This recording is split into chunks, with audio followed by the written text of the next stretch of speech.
Salut les petits débrouillards. Alors, aujourd'hui, pour l'expérience du jour, on va essayer de faire des couleurs secondaires avec des couleurs primaires.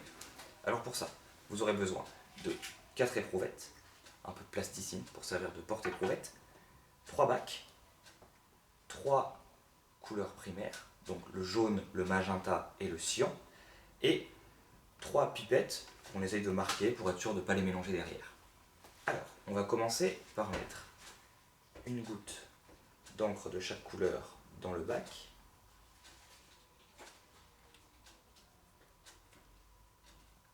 Hop, le cyan, le magenta et le jaune.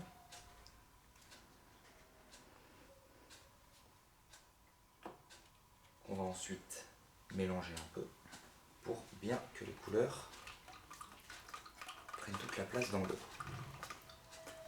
Voilà.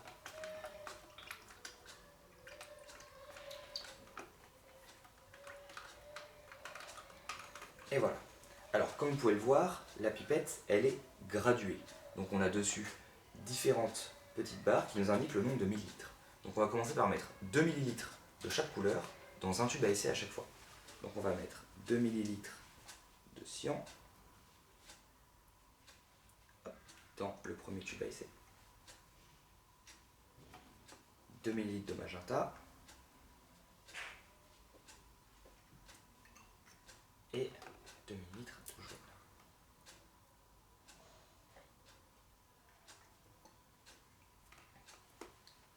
Et maintenant, pour pouvoir faire des couleurs secondaires, il va falloir mélanger les couleurs primaires. Donc on va venir mettre du magenta, 2 ml de nouveau, dans notre cyan.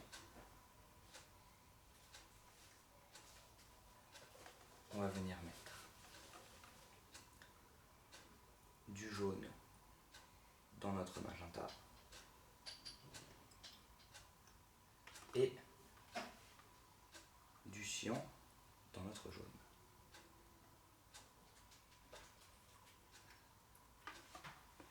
Alors on voit qu'ici le magenta a été un peu trop fort en couleur, donc on va venir rajouter du jaune pour le diluer un petit peu plus. Donc grâce à cela, on obtient 3 couleurs secondaires, du mauve, du orange et du vert. Et ensuite, on peut aussi essayer de mélanger nos 3 couleurs primaires pour découvrir ce que ça va nous faire. Donc on met la même dose de chaque couleur dans notre 4e tube à essai.